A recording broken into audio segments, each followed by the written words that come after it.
vamos prosseguir nessa manhã com a exposição das epístolas aos Tessalonicenses. Nós concluímos a primeira, o pastor Rafael introduziu a segunda, e hoje nós vamos trabalhar o capítulo 2.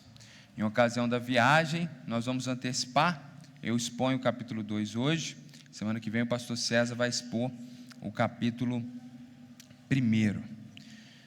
Então, se você puder, abra sua Bíblia em 2 Tessalonicenses capítulo 2, nós vamos projetar aqui também. Enquanto você encontra, eu aproveito a oportunidade para dizer que domingo que vem nós não estaremos, no outro, se o Senhor permitir, já estaremos, e na minha ausência, os pastores da igreja, a diretoria da igreja estão liderando a igreja, mas sobretudo o pastor Vantuir, como vice-presidente da igreja, e também membro do conselho pastoral, fica na responsabilidade e autoridade da igreja. Então, se você precisar de algo, você pode procurar os pastores, mas sendo algo realmente, precisa de uma decisão, algo mais sério, palavra final na nossa ausência do pastor Vantuir.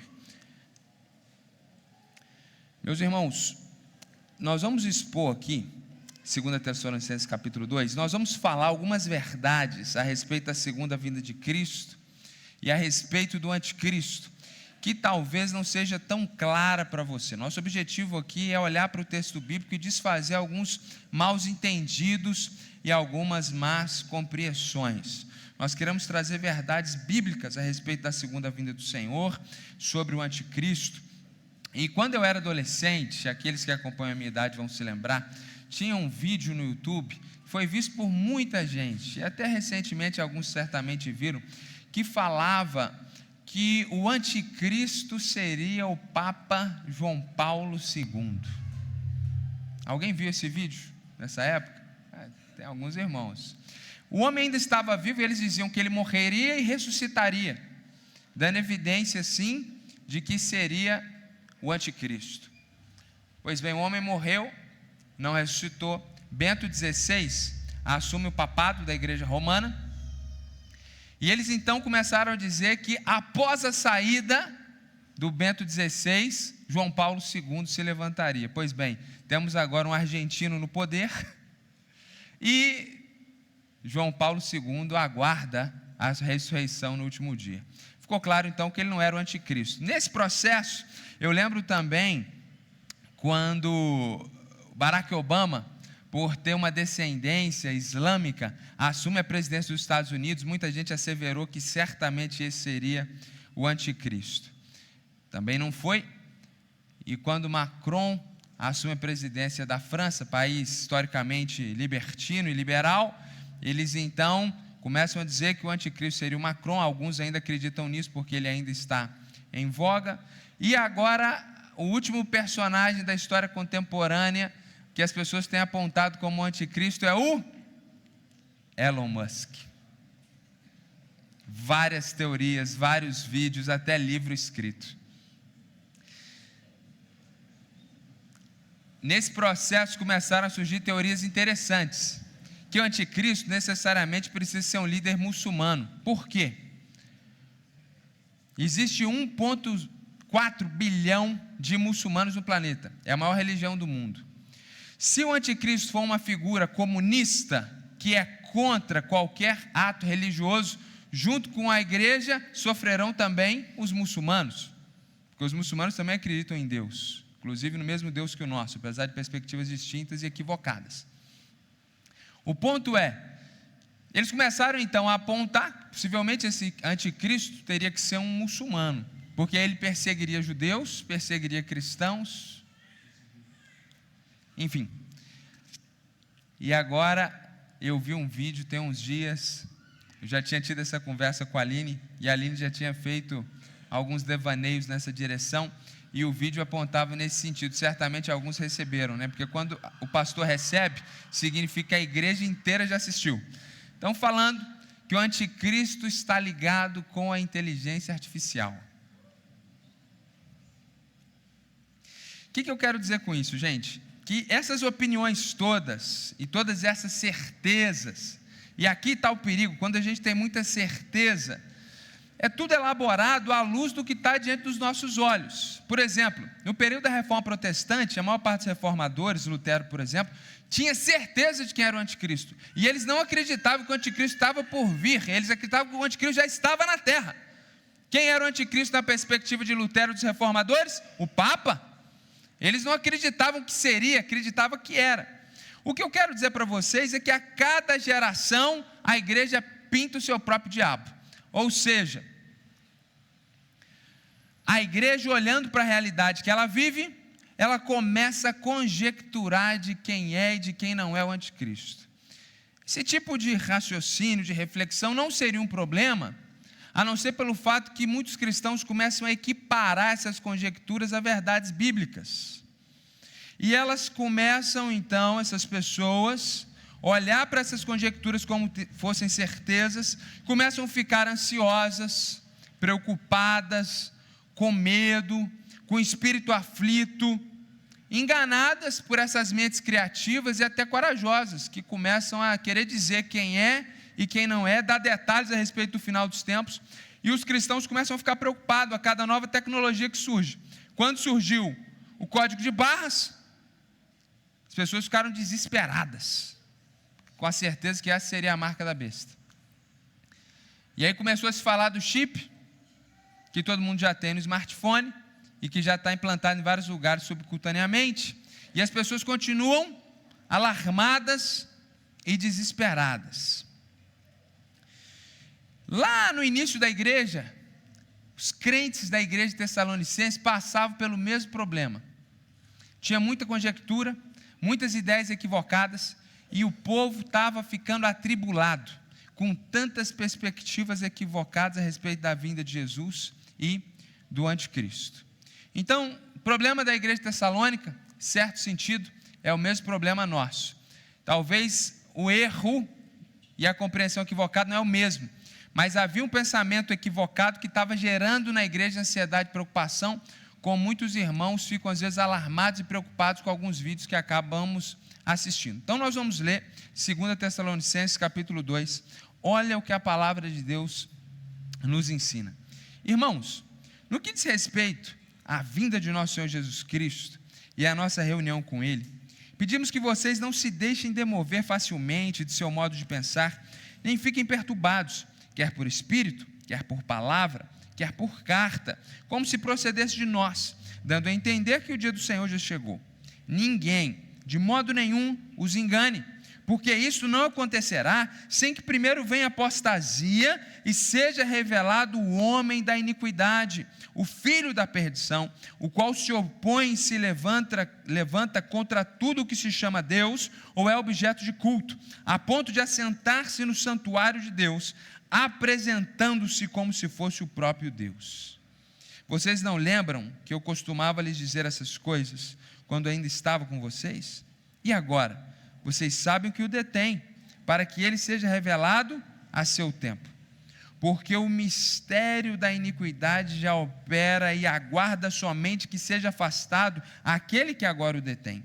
Então será revelado o iníquo, a quem o Senhor Jesus matará com o sopro da sua boca e destruirá pela manifestação de sua vinda.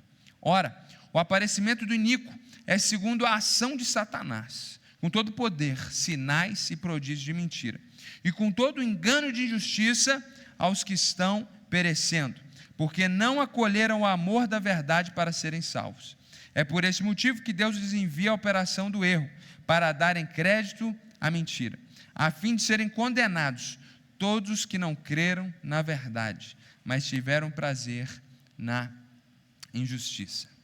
Versículo 1 e versículo 2 nos mostra que os crentes daquela época estavam afetados com ideias equivocadas a respeito da segunda vinda de Cristo. E esse texto foi escrito porque Deus não quer isso para você, assim como não queria para eles. Deus não quer que você fique alarmado em relação ao final do mundo, como se não soubesse nada a respeito disso. Deus não quer que você fique desesperado, perca algumas horas de sono por causa de algum vídeo que você assistiu ou por causa de alguma pregação bombástica que você recebeu e acabou olhando. Deus quer que você tenha paz, tranquilidade e compreensão mínima dos fatos que estão revelados aqui na Escritura, e tendo a compreensão e o conhecimento correto, possa viver em paz e tranquilidade. Então ele diz: meus irmãos, no que diz respeito à vinda de nosso Senhor Jesus Cristo e à nossa reunião com Ele, ou seja, no que diz respeito à verdade bíblica de que um dia Jesus irá regressar à terra, e a Bíblia diz que quando isso acontecer, será um evento único e que será o ponto final da história da humanidade, aqui na terra e no tempo que a gente conhece como nós conhecemos. Jesus irá retornar um dia, a Bíblia diz que todo olho verá, todas as pessoas em todos os lugares do globo. Então será um evento sobrenatural, porque ao mesmo tempo nós aqui, pessoas no Japão, irão ao mesmo tempo ver Jesus vindo com anjos no céu, e nós veremos esses anjos, e aqueles que morreram desde Adão até o último bebezinho, o último idoso morto segundos antes, todos irão ressuscitar, e aí Deus julgará todas as pessoas e haverá novo céu e nova terra.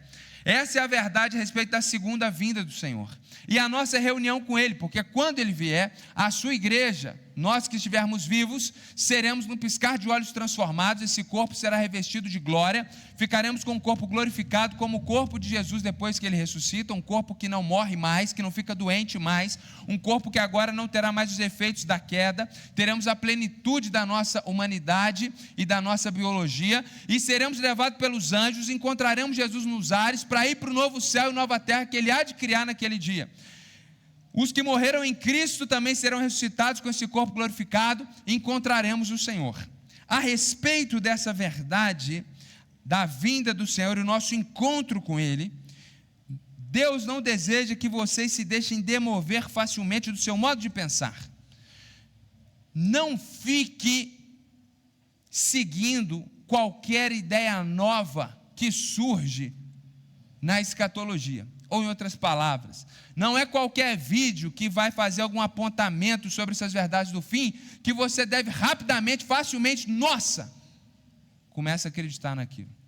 Daqui a pouco vem um outro vídeo mais bombástico, ou que você julga fazer mais sentido, pronto, você muda a sua opinião de novo. Nós não devemos ficar perturbados, a gente não deve ficar preocupado com essas previsões, quer por espírito, porque muitas vezes na igreja de Tessalônica, alguém cheio do Espírito de Deus trazia uma profecia, e aí Paulo nem vai julgar se essa profecia é do diabo ou não.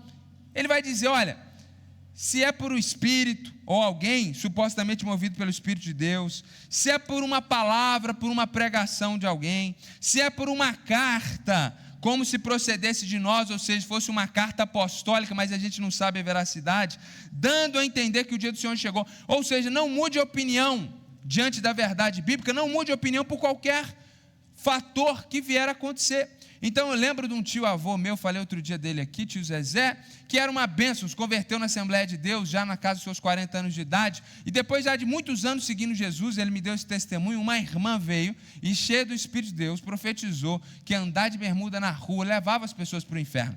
Então ele demoveu o pensamento, e nunca mais tio Zezé usou bermuda, coitado, até a morte, visitando ele no leito, estava lá o homem no leito, com aquela calça social, que não, nem para casamento a gente está usando mais.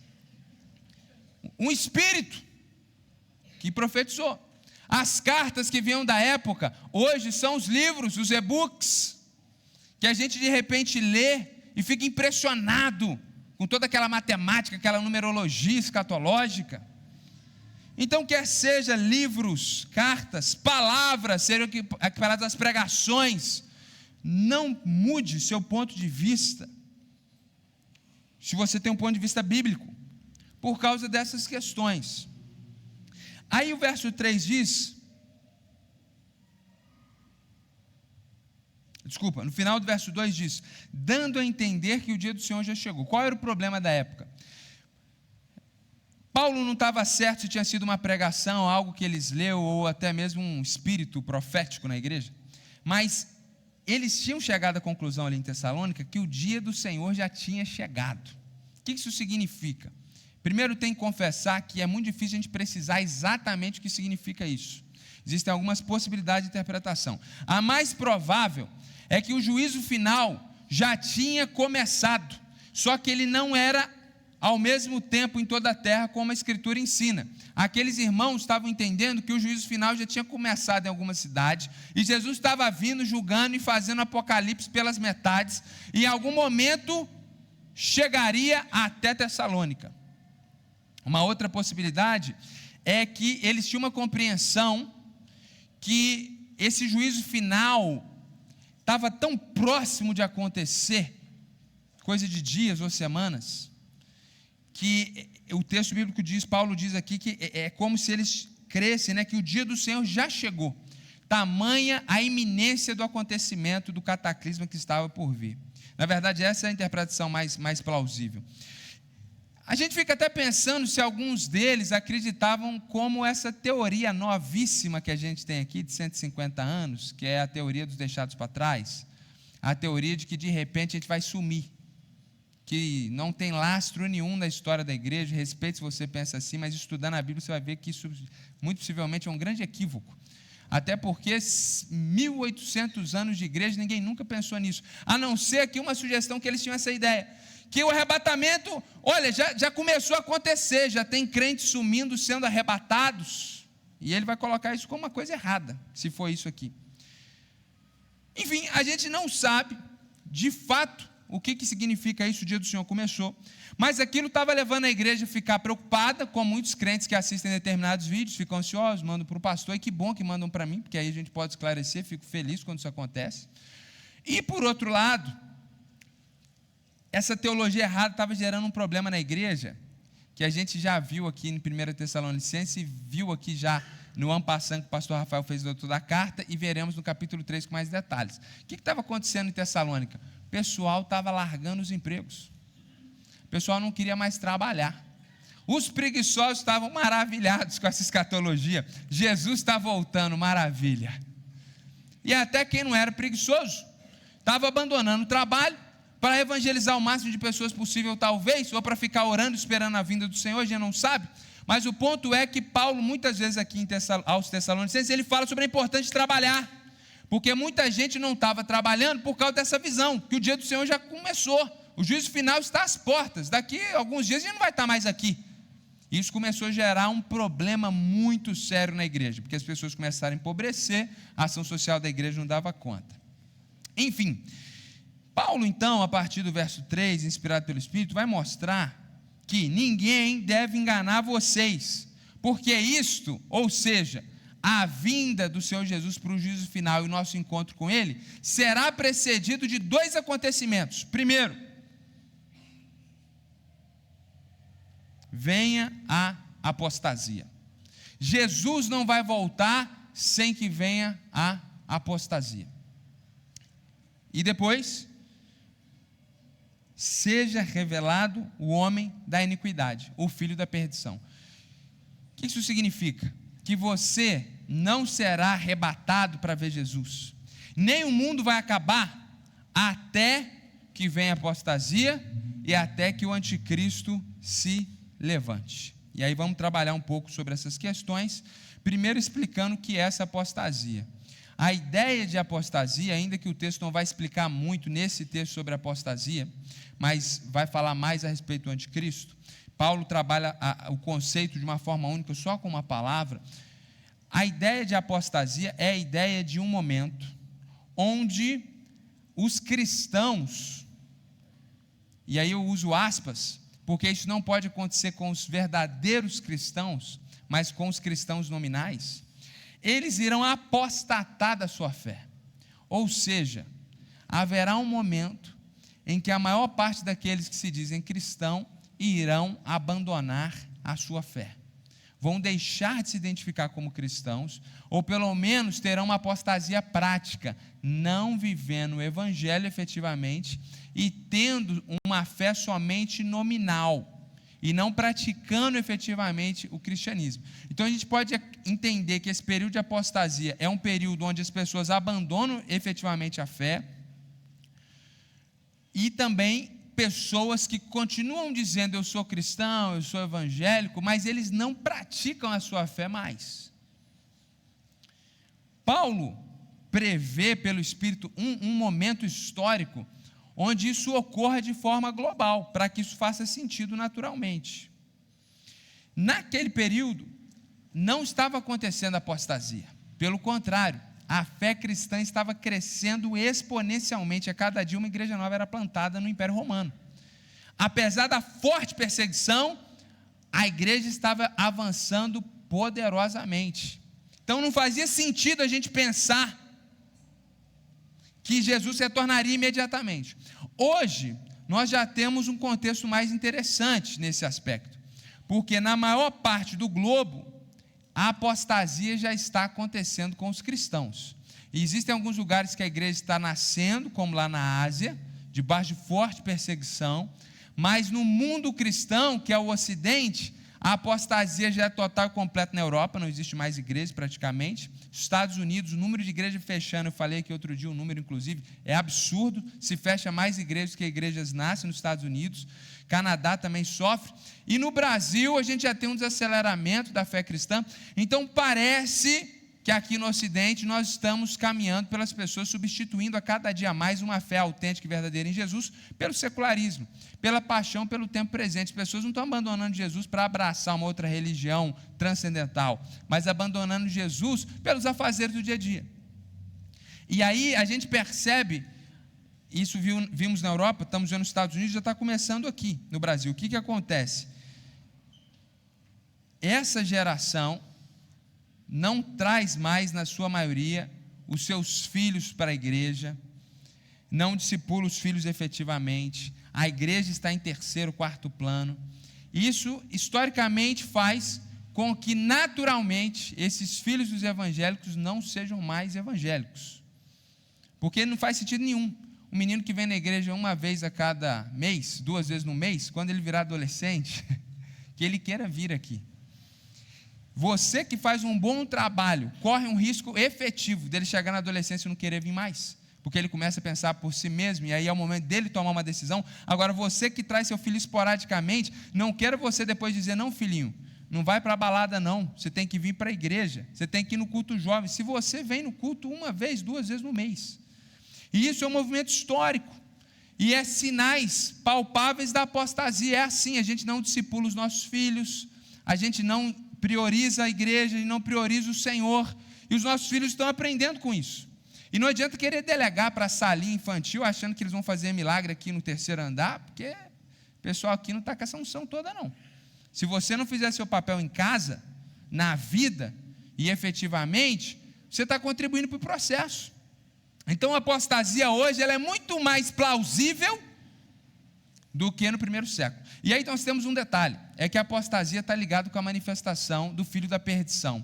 E aí é aquele momento, e eu vou ler alguns versículos aqui em outras partes da Bíblia que vão mostrar, que quanto mais próximo da chegada do filho da perdição, que nós conhecemos como anticristo, porque são expressões bíblicas, filho da perdição, homem da iniquidade, anticristo, são todas expressões para falar desse momento onde que a gente não sabe se Satanás vai possuir efetivamente uma pessoa ou vai trabalhar só sobre forte influência, mas a Bíblia mostra um homem que parece ter poderes globais, e ele vai fazer perseguição à igreja de Cristo e trazer muitas dificuldades para aqueles que não são cristãos chegarem à fé. E nesse processo do levante do anticristo, aqueles que são cristãos nominais naturalmente abandonarão a sua fé, porque não irão perseverar em seguir o Senhor se eles de fato não têm uma experiência verídica com o Senhor. Ou seja, na hora que o calo apertar, na hora que o barco começar a afundar, quem efetivamente já não morreu com Cristo não estará pronto para as dificuldades que estão por vir, mas apostatarão da fé. Então essa apostasia está ligada com esse movimento histórico que a gente já está olhando, mas está ligado também que quando o anticristo chegar, e certamente quanto mais próximo a chegada dele nós estivermos, mais problemas nós teremos para ser cristão. Então as pessoas começam a abandonar a fé cristã, porque ser cristão passa a ser cada vez mais difícil. E é isso que a gente tem presenciado, inclusive. Tem se tornado cada vez mais difícil ser cristão. E tudo isso é esse operar da iniquidade que vai fazendo a apostasia, e quanto mais próximo do levante desse homem da iniquidade, mais provável que as pessoas comecem a abandonar a sua fé. Então, pensando ainda em apostasia, eu quero ler com você Mateus capítulo 24, versículo 10, porque o Senhor Jesus traz luz a esse assunto, e eu não posso deixar de trazer esse versículo, uma vez que Paulo usa só uma palavrinha para expressar o conceito. Mateus 24, a partir do verso 10. Nesse tempo, se você ler o contexto, é o tempo de perseguição, de dificuldades, e a gente entende que é o tempo da apostasia. Muitos hão de se escandalizar, ou seja, tropeçar na fé, trair e odiar uns aos outros, porque num contexto de dificuldade, perseguição, as pessoas vão entregar talvez um cristão, vão trair, e muitos falsos profetas se levantarão e enganarão a muitos. A maior parte dos que se dizem pastores no Brasil são falsos profetas, se você não percebeu ainda. E por se multiplicar a maldade, o amor se esfriará de quase todos, que é o que a gente está vendo também. Muita dificuldade para seguir Cristo, muitas perseguições, muita dificuldade, e o amor vai se esfriando de quase todo mundo. Só que Deus sempre preserva para si 7.000 que não se dobraram diante de Baal. Deus sempre dá graça para a sua igreja verdadeira perseverar no meio das trevas. Mas aqueles que são nominais, o amor vai se esfriando. Aquele, porém, que ficar firme até o fim, esse será salvo. E nós não acreditamos que será salvo no fim, depois de perseverar, mas ele está olhando de um ponto de vista humano histórico. Naturalmente, ele dá um relato de quem está vendo da terra, mas sabemos que espiritualmente persevera até o fim. Aqueles que já foram salvos por Jesus estão guardados pela mão direita do Senhor Deus, como está lá em João capítulo 10, verso 28. Então aqui não há base para a perda de salvação, mas é só uma perspectiva de quem está aqui na terra. Então, nós vemos aqui um pouquinho sobre esse período de apostasia. Então, é muito difícil, enquanto nós temos ainda milhões e milhões de cristãos com plena liberdade de fé e de culto, pensarmos num retorno tão imediato do Senhor. Seria muito surpreendente e apontaria para uma compreensão muito equivocada da nossa parte do texto bíblico. Parece que nós precisamos um pouco mais de apostasia, ainda que essa medida de apostasia quem tem é o Senhor. E a gente não pode medir só a partir da nossa igreja local. Falar, bom, na nossa igreja local não tem apostasia, então Jesus não vai voltar. Mas é Deus que vê isso de forma histórica e global. E aí tem um outro fato histórico aqui que é importante, que vai se manifestar, vai ser revelado, porque ele já está presente. O espírito do mal, Satanás, ele já opera através de seus demônios. Então ele está oculto, ele vai ser revelado, porque ele vai se manifestar através de um homem, o homem da iniquidade, o filho da perdição, são expressões até tiradas do Antigo Testamento.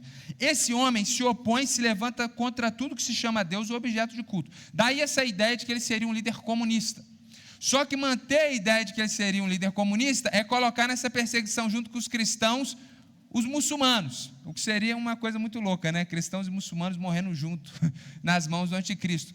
Então, a gente não sabe se isso aqui é literal, porque se for, realmente a gente está falando de um líder secular, de ateísmo prático, talvez aí de uma perspectiva progressista, comunista, porque a base filosófica deles é a ausência do metafísico de Deus.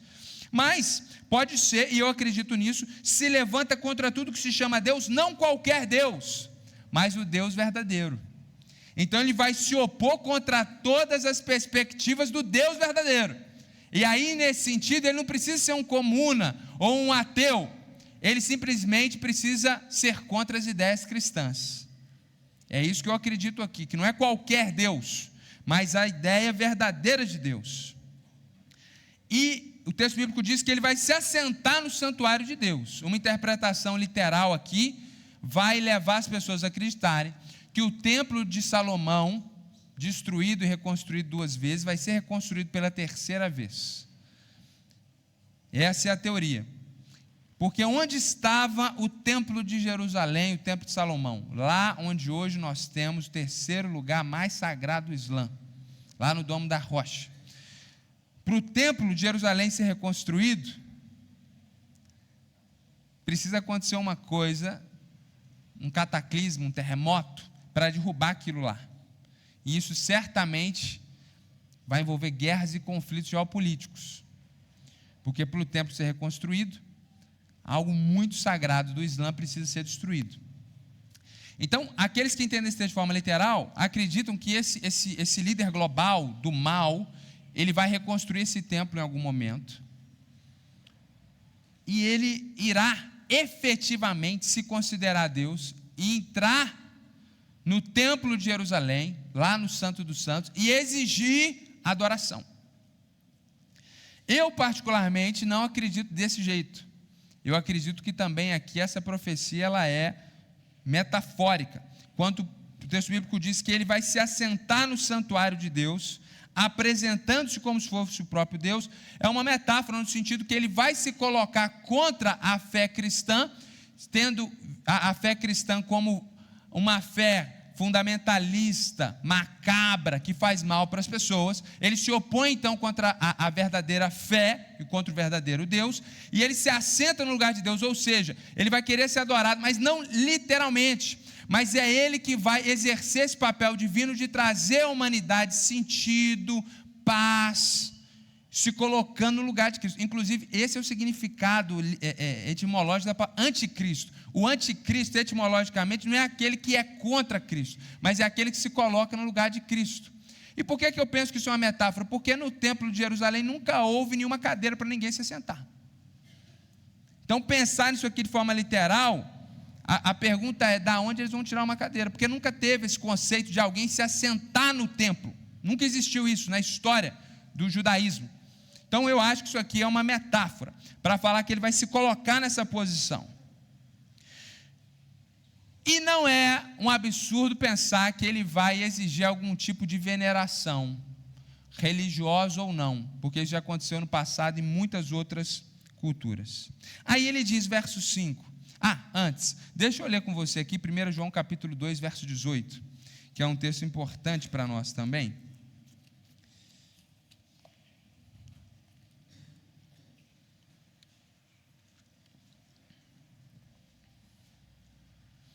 O apóstolo João, escrevendo também sobre essas coisas, diz o seguinte: filhinhos, esta é a última hora, ou seja, a qualquer momento o Senhor retornará.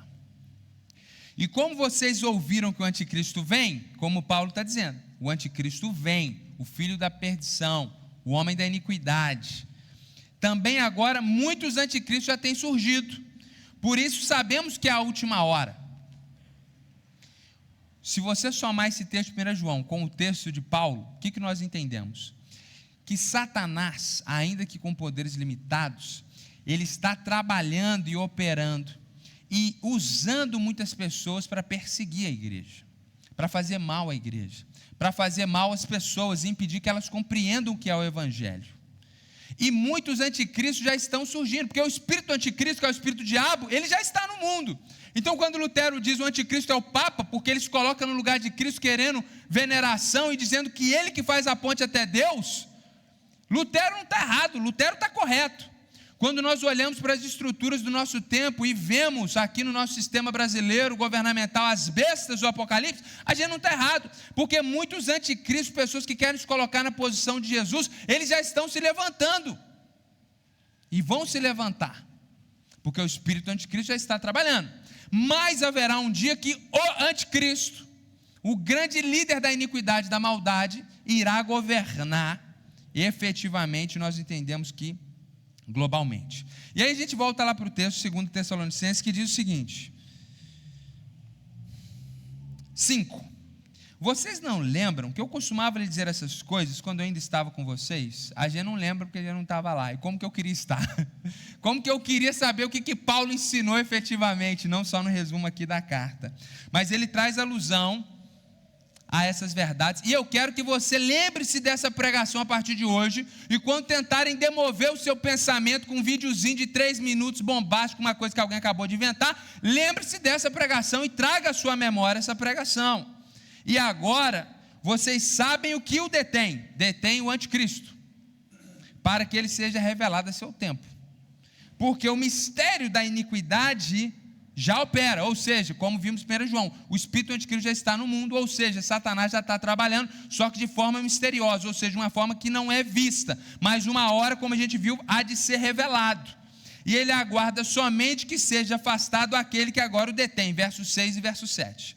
Aqui também eu preciso fazer algumas considerações. 2 versículos muito difíceis de serem traduzidos do grego, e tem traduções aí que levam para opiniões bem distintas. Muitas interpretações seriam plausíveis e possíveis. Eu vou compartilhar com vocês aquela que eu acredito, para não ficar muito confuso a pregação.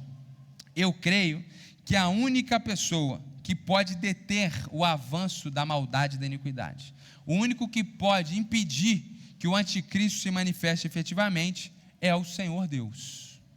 Então eu acredito que aquele que o detém, ou seja, que detém o espírito anticristo, é Deus em sua soberania.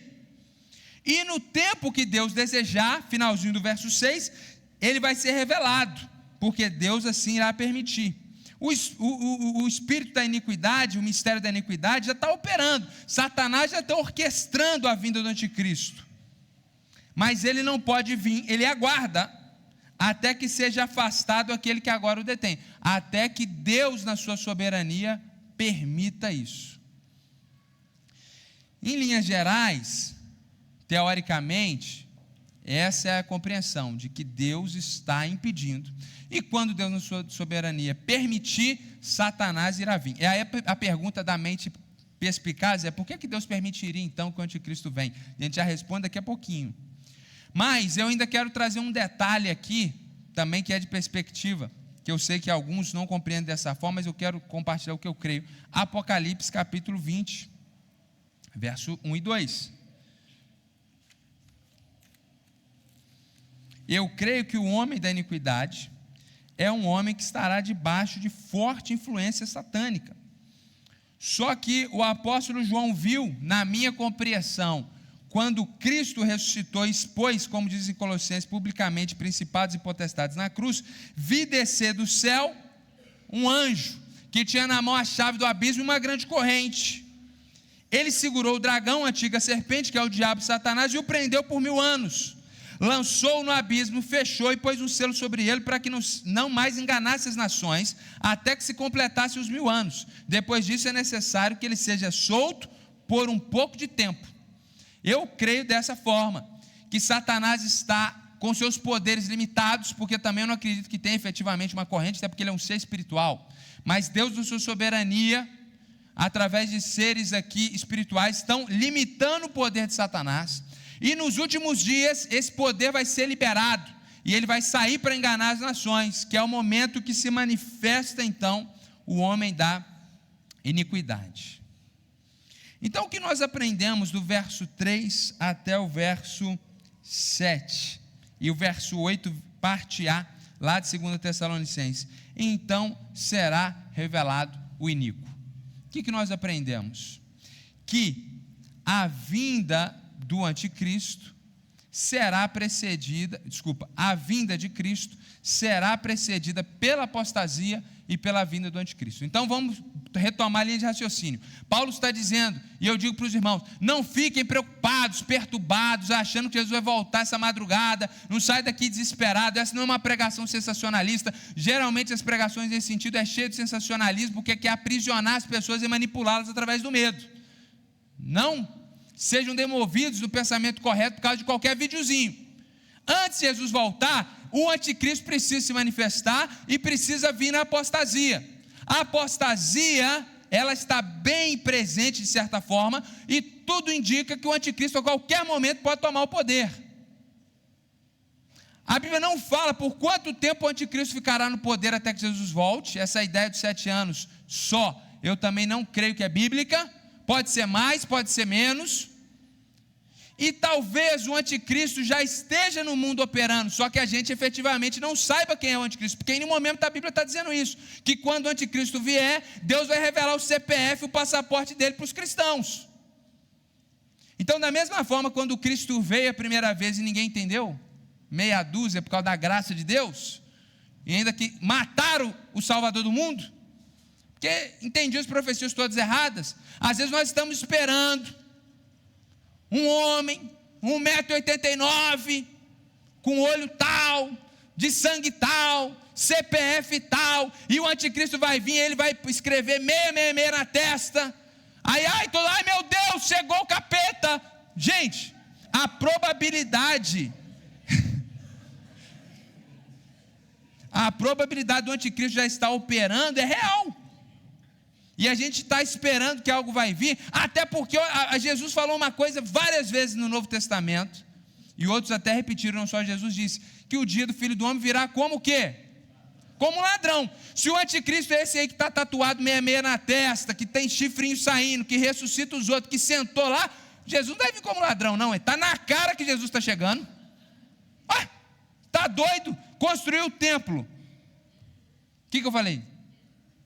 Eu nem sei mais o que eu falei, Zazar. Vou retomar aqui para falar certo. Se o anticristo é isso que o pessoal conta aí, vai construir, meu irmão, construir um templo em Jerusalém, no dia que eles construírem um templo em Jerusalém, você pode ter certeza, você vai ter o pastor mais santo do mundo.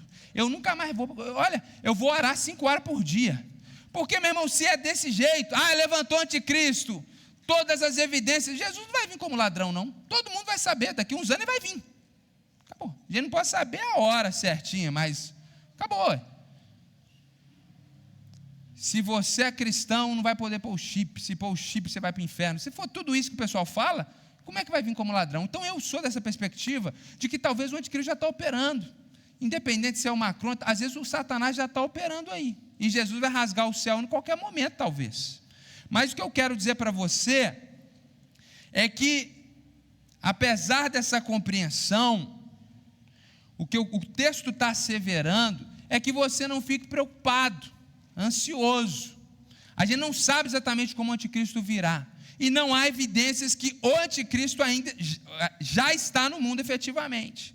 Aí, meus irmãos, verso 8, parte B, tem uma verdade única, poderosa. O Senhor Jesus matará o anticristo com o sopro da sua boca e destruirá pela manifestação da sua vinda. Quando o anticristo estiver no mundo, Jesus vai voltar nesse período, nessa geração. E ele vai destruir esse homem, então é um homem, efetivamente, ele vai ser morto com o sopro da boca de Jesus. O que o texto está dizendo? Que o mundo termina depois da chegada do anticristo. Quando o anticristo estiver aqui, vai ter apostasia, o anticristo, Jesus vai voltar, o céu vai ser rasgado, o mundo vai ser julgado, novos céus e nova terra. Acabou a história da humanidade na terra do jeito que a gente conhece. E é muito interessante então a gente perceber que quem vai destruir o anticristo não é o voto da igreja. Quem vai destruir o anticristo não é a igreja militante, não é na força do jiu-jitsu. Quem vai destruir o anticristo é Jesus. E também não vai ser espiritualmente não, vai ser literalmente. E no dia que Jesus der esse sopro aí, não é que Jesus vai chegar e, cadê você? Não, é o fim do mundo. Isso é uma metáfora para dizer que ele vai ser destruído assim, que Jesus não tem equiparação de poder. Jesus é Jesus, o anticristo está lá, foi criado igual a gente mesmo. Então, é para mostrar isso, mas não é que Jesus vai vir, aí o pessoal, né, a emissora aí, lixo, vai transmitir ao vivo para o mundo inteiro, aí vai ter Jesus de um lado, o anticristo do outro, chifrinho vai sair, tridente, vermelho, porque é a cor, né? Então, o anticristo vai usar Jesus vai usar um poder, um sopro de furacão, igual batalha Pokémon, não é isso não. Viu, filho? Não é assim não. Isso é uma metáfora para falar que o poder de Jesus é muito maior do que o de Satanás. É incomparável, ele é o onipotente, ele é o todo-poderoso. Então, quando Jesus vier, é o fim do mundo, acabou tudo, é um cataclisma. A gente vai ressuscitar, você vai ser arrebatado, o diabo vai morrer, tudo junto. É um final apocalíptico, literalmente. Então, o texto está asseverando que quem vai destruir o diabo é Jesus. Agora, verso 9. O aparecimento do Nico, ou seja, desse homem da iniquidade, desse anticristo, é segundo a ação de Satanás, com todo o poder, sinais de prodígio de mentira. É impressionante como as pessoas hoje cada vez mais acreditam em mentiras ideológicas. É impressionante os avanços da ciência que vão conquistando as pessoas. Está aí, os sinais poder, prodígios. Naquela época a ciência era muito pouco evoluída. Então essas palavras aí, sinais e prodígios, é a mesma palavra que eles usavam para os milagres. Eu não acho que o Satanás vai vir fazendo milagre. Eu acho que ele vai vir justamente usando a ciência e todas essas coisas que vocês já estão vendo. E com todo engano de injustiça aos que estão perecendo. Satanás e o anticristo vão enganar quem não conhece Jesus e já está perecendo. Por que está perecendo? Porque não acolheram o amor da verdade para serem salvos. Quem vai ser enganado pelo anticristo? Quem não é de Jesus, quem não acolheu o amor de Deus. E essas pessoas que vão ser enganadas. É por este motivo, verso 11, que Deus lhes envia a operação do erro, para darem crédito à mentira. Deus, porque essas pessoas rejeitaram o amor da verdade, ou a verdade do amor de Deus, porque essas pessoas rejeitaram a Cristo, Deus vai derramar juízo sobre elas. E qual é o juízo de Deus? Deus vai enviar a operação do erro, ou seja, permitir que elas continuem em engano, para darem crédito à mentira, a fim de serem condenados todos os que não creram na verdade, mas tiveram prazer na injustiça. O que o verso 9 até o verso 2 nos ensina, que o anticristo faz parte do juízo de Deus contra o mundo. Deus vai julgar aqueles que rejeitam a graça de Deus em Cristo Jesus, e parte desse juízo de Deus é enviar um homem que se coloca na posição de Cristo, o filho da perdição, para ele enganar completamente essas pessoas e no final todos serem destruídos. Grande ideia dessa manhã, uma igreja que compreende a verdade de Deus acerca do retorno de Cristo, primeiro, não será enganada nem perturbada por falsos ensinamentos. Antes, permanecerá firme diante da apostasia e da manifestação do homem na iniquidade, sabendo que o juízo do Senhor é certo. É isso que esse texto está nos ensinando nessa manhã, e eu tenho algumas aplicações para você. Primeiro, assim como Paulo diz, não demovam a mente, não fiquem perturbados. Eu digo aos irmãos, pelo amor de Deus, fiquem em paz sobre esse assunto. Cuidado com esses videozinhos de TikTok, com esses vídeos YouTube, com esses pregadores que querem seguidores, que ficam inventando coisas, gente, pelo amor de Deus. Como eu disse, eu fico feliz quando vocês me enviam os vídeos, porque eu consigo esclarecer e tirar vocês do engano. Mas, por favor, quando vier teoria mirabolante, deleta, nem termina de ouvir. A Bíblia é clara, vai vir o anticristo, vai vir a apostasia. Qual que é seu papel? Não apostatar e não adorar o anticristo, ponto final. A cor da pele dele, a cor do olho dele, a nacionalidade dele, só presta para você ficar perturbado, preocupado, ansioso, falando doideira para os outros, porque é assim que começa. O cara começa, fila do banco, você sabe que o Macron é anticristo? O não crente, é assim, as pessoas começam a ficar paranoicas. Aí surge uma nova tecnologia, não vou pôr essa tecnologia. Quando inventaram o Pix, o que teve de crente que não queria fazer o Pix, porque o Pix está aí, é uma realidade. Quando inventaram o cartão com chip, um monte de crente quebrou o cartão de crédito. A cada nova tecnologia tem gente preocupada. Sabiamente, a Bíblia é clara, a gente não precisa ter esse sentimento de 007, nossa, olha aí, é do diabo. É claro que é do diabo. É claro que o diabo vai usar as tecnologias, é claro que o diabo vai usar a internet, é claro que a gente já está totalmente dominado, todo mundo sabe onde você está por causa desse smartphone seu, você tem localização geoglobal, já está dominado, o mundo jaz no maligno. Jesus, Paulo falou, que é verdade, o mundo jaz no maligno, foi João, já falou isso 2000 anos, aí o pessoal, meu Deus, tem um chip no celular, aí o cara vai pregar, ele vai inventar, vai te dominar, no final ele quer seu tempo, seu dinheiro e sua admiração. Porque esse chip do seu celular começa a falar do chip e vai falando com aquela voz maravilhosa e aquela melodia e um fundo musical, e você vai ficando, e no final, meu irmão, o diabo está dominando, é o chip e tal. E daí? Que diferença faz? E é óbvio que o diabo vai usar. Porque a gente teve uma experiência na pandemia. É claro que o diabo vai usar. Ou você acha que é de repente?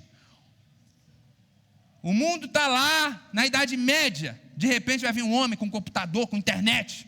É óbvio, a Bíblia não falou, ele já está trabalhando. Está na Bíblia, Então para de ficar alarmado, desesperado com cada vídeo de 3 minutos que você escuta por aí. Por favor, melhora um pouquinho aí sua perspectiva. Esteja em paz sobre esse assunto. E cuidado com esses falsos profetas que tem por aí. Segundo, vai vir apostasia, vai vir o anticristo. Qual que é seu papel? Ser crente e perseverar até o fim. Se você desviar, é porque você nunca foi filho de Deus, você vai terminar no inferno com justa causa. Porque Jesus falou, quem não me segue não é digno de mim. Você abandona Jesus e quer no final, não, porque eu aceitei Jesus em 1972. Pelo amor de Deus, vai para o inferno merecido. Infelizmente, a Bíblia fala isso, que o salário do pecado é a morte, e quem abandona a Cristo, o que a gente pode fazer? Então, meus irmãos, se você abandonar Cristo na apostasia e no anticristo, vai dar evidência de que você nunca pertenceu ao Senhor. Então, o seu papel está vindo o anticristo, está vindo a apostasia, o diabo está soltinho aí, trabalhando, mais ou menos, né? Está tão solto assim não. O português agora me criticou. Meus irmãos,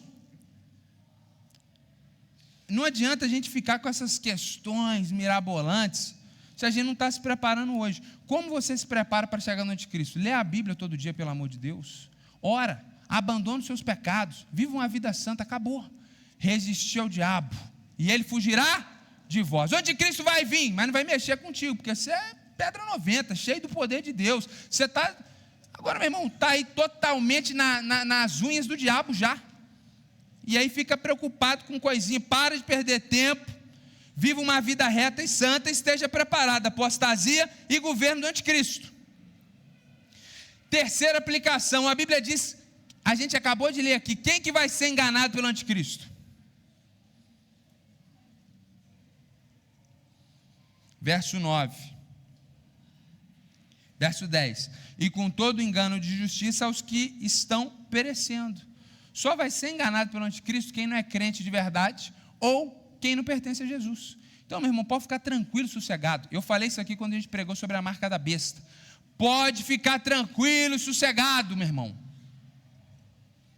Jesus não vai permitir que o diabo coloque uma marca na sua testa ou na sua mão direita, seja lá o que isso significa. Sabe por quê? Porque você tem a marca de Cristo, você foi selado com a marca da promessa. Não é porque você quer ou porque você não quer, é porque o nome de Deus está em jogo. Deus colocou o nome dele em você, o próprio Espírito de Deus vive em você. A Bíblia diz que nós somos comprados para ser de Deus por um preço de sangue. Você acha que Deus vai permitir que você, que é propriedade exclusiva dele, preparado para a glória dele, seja pichado por pichação de Satanás? De jeito nenhum. Então deixa de ser bobão, ficar apavorado. Creia, você é de Deus, e Deus não vai deixar você ser enganado. A preocupação é, eu sou de Deus ou não sou de Deus? Essa é a sua preocupação. Agora, meu irmão, onde vai ser o chip, se é literal, se é chip, se é QR Code, não interessa. Nós somos de Cristo, e quem vai ser enganado é quem não é de Cristo. A gente tem que confiar na palavra do Senhor e ficar em paz. Quarta aplicação, Deus vai fazer justiça. O anticristo vai vir e vai fazer mal para você, você vai sofrer, prepara, você irá sofrer. Aliás, quem é crente de verdade já está sofrendo desde o dia que aceitou Jesus. A vida do crente é cheia de problema, faz parte do jogo, faz parte da caminhada com Cristo. Jesus sofreu, já não é melhor do que ele não. Então a Bíblia diz que Deus vai fazer justiça. A Bíblia diz que Deus vai exercer justiça contra o diabo, contra o anticristo e contra aquelas pessoas que seguiram ele. Então, diante das perseguições, dificuldades, problemas que nós podemos ter na nossa vida, vamos ficar tranquilos, porque nós sabemos que Deus nos fará justiça. Quinta aplicação, se isso tudo é verdade, a gente querer que amém ou não? Amém. A gente tem que anunciar o amor da verdade para as pessoas. Não adianta ficar falando que o anticristo é o Macron, tem que falar o que salva as pessoas do anticristo, é conhecer o verdadeiro Cristo, a mensagem de graça e de amor que existe em Cristo Jesus. Então, olhar para esse texto é ser encorajado a compartilhar o amor da verdade de Deus. No início, eu falei sobre verdades a respeito da vinda de Cristo. Sendo bem agudo, se você não pegou ainda, meus irmãos, eu não creio em arrebatamento, pré-tribulação e de forma misteriosa. Eu acho que isso é um equívoco. Verso 1 e verso 3 diz que a nossa reunião com Jesus não será antes da manifestação do anticristo e da apostasia. Então eu não acho que nós vamos estar aqui, de repente nós vamos sumir e o anticristo vai aparecer daqui a uns anos. Não creio nisso, eu acho que esse texto não dá base para isso. Acho que o texto é muito claro. Primeiro ele vem, primeiro apostasia, primeiro perseguição, e aí depois o arrebatamento da igreja. E sobre o anticristo, algumas verdades que eu queria salientar, é que o anticristo, de acordo com esse texto, ele não é um juízo para a igreja, ele não é um juízo para a igreja corrupta, ele não é um juiz, ele não vem para enganar os crentes, porque isso é impossível, isso é de Deus. O texto bíblico diz que ele é um juízo de Deus para o mundo, Então, nós precisamos mudar essa nossa perspectiva de ficar com medo do anticristo, achar que ele vem para nos enganar, que ele vai... Não, se você está em Cristo, você está guardado por Cristo. Ele vem para enganar o mundo. E é importante a gente também entender que ele não é um adversário à altura de Deus. Jesus vai vencê-lo com o sopro da boca. Tem um monte de crente aí com as ideias como se Satanás fosse... Ele é muito forte, e a gente não tem que usar nenhuma palavra contra o diabo, contra Satanás, desrespeitosa. Judas ensina sobre isso. Mas diante de quem Jesus é, diante de nós, ele é mais forte do que nós. Mas aquele que está em nós é mais forte do que ele. Então, no último dia, não haverá guerra espiritual, batalha, Jesus vindo, caça, bomba nuclear em Israel, pelo amor de Deus. Jesus vai vencer o maligno com o sopro da boca dele. É um cataclismo, é Deus manifestando o seu poder. Então, a gente sabe do mal que Satanás vai fazer. Está aqui na Bíblia. E vai fazer muito mais do que isso. Agora, não vamos ficar amplificando o poder do diabo, não, meus irmãos. Tem muito crente que só fica falando do poder do diabo, falando que o diabo vai fazer acontecer, sabe o estratagema do diabo melhor do que o próprio diabo, sabe o plano todinho. Por favor, vão conhecer a Bíblia. Tem crente que não sabe nada de Bíblia, mas sabe tudo de batalha espiritual, de fim dos tempos, cheio de coisa. Isso mostra como que a gente gosta disso. A gente gosta de teoria de conspiração, a gente gosta de coisa fácil, a gente gosta de mistério, a gente gosta dessas coisas. Isso é da natureza humana. Eu queria ver todo mundo com essa mesma vontade, com essa mesma paixão para conhecer a Bíblia, a palavra de Deus, e conhecer a Bíblia de capa a capa, de Gênesis a Apocalipse, conhecendo não as estratégias do maligno, que só Deus sabe se são aquelas mesmo, mas conhecendo de fato a palavra de Deus, sabendo os versículos memorizados, conhecendo de fato a Escritura. Então não tenha medo do anticristo, não tenha medo do diabo. O anticristo vem para trazer juízo, é juízo de Deus contra quem não crê. A grande questão aqui nessa manhã é: você pertence a Cristo ou não? Se você tem dúvidas de que você pertence a Cristo, isso deveria te aterrorizar.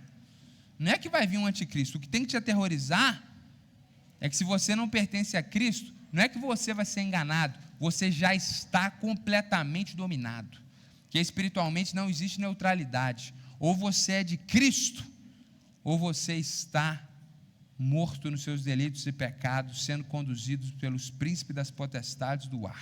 É o que a Bíblia diz.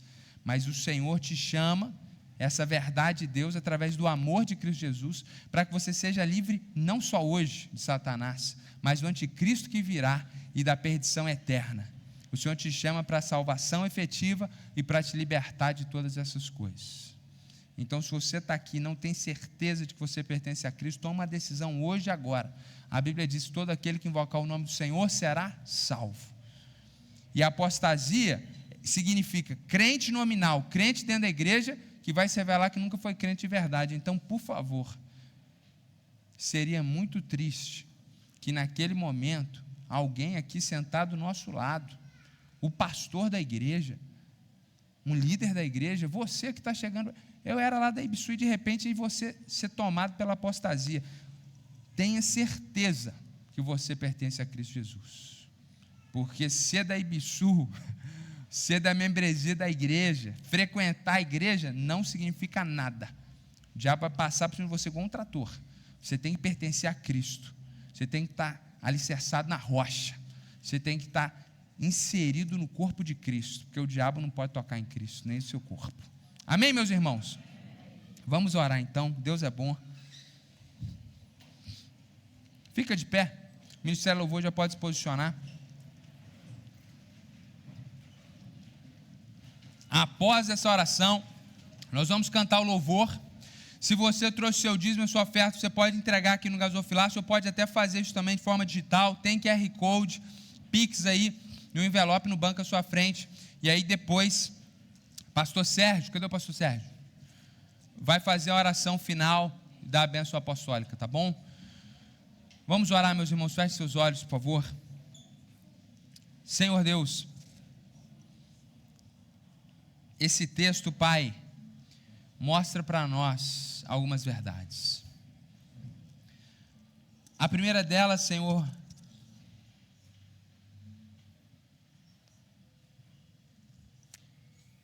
é que o Senhor é maior do que o diabo e do que o anticristo. E nós queremos ter tranquilidade nessa certeza. Queremos ter paz. Deus, eu oro, Deus, para que o teu povo caminhe em santidade, em honra, em tranquilidade, sem menosprezar os ardis do maligno, como a tua palavra diz, sem ignorar o que ele está fazendo com discernimento espiritual, mas se atentando muito mais ao Senhor e à força do seu poder do que as pseudos artimanhas do maligno. Deus, nos ajuda a viver em santidade. Está preparado para a apostasia e para o levante do maligno. Nos ajuda a honrar e glorificar o teu nome, Senhor, quando esse tempo chegar. E nos ajuda a descansar que no final o Senhor vai fazer justiça. Contra todo sofrimento e perseguição que o teu povo possa vir a sofrer, o Senhor vai fazer justiça. O Senhor é por nós. O Senhor está a favor do teu povo, Deus. E se alguém está aqui e quer tomar nesse momento, nessa manhã, uma decisão ao teu lado, Deus, possa encher essa pessoa com o teu Espírito, salvá-la e livrá-la, não só do que está por vir, mas da força do diabo na vida dela hoje, porque o Senhor tem vida para essa pessoa também, Senhor. Deus, de todos que estão ouvindo essa palavra, que ninguém se perca, Senhor. Não permita que os nossos filhos se percam, Senhor. Deus, salva a nossa família, Senhor. Deus, não permita, Deus, que ninguém que está ouvindo essa palavra seja enganado pelo diabo, porque amou mais as trevas do que a luz. Deus, em nome de Jesus, nos enche com o teu Espírito, nos enche com a tua presença, nos ajuda a fazer a tua vontade, Senhor. E não nos deixe ser enganados por mentes perversas, por pessoas que gostam de enganar, por pessoas que querem dominar o povo. Que a gente possa ficar suficiente, ter suficiência na tua palavra, amar a simplicidade da tua palavra e ficar satisfeito com o pão que o Senhor nos dá a cada dia, pão espiritual.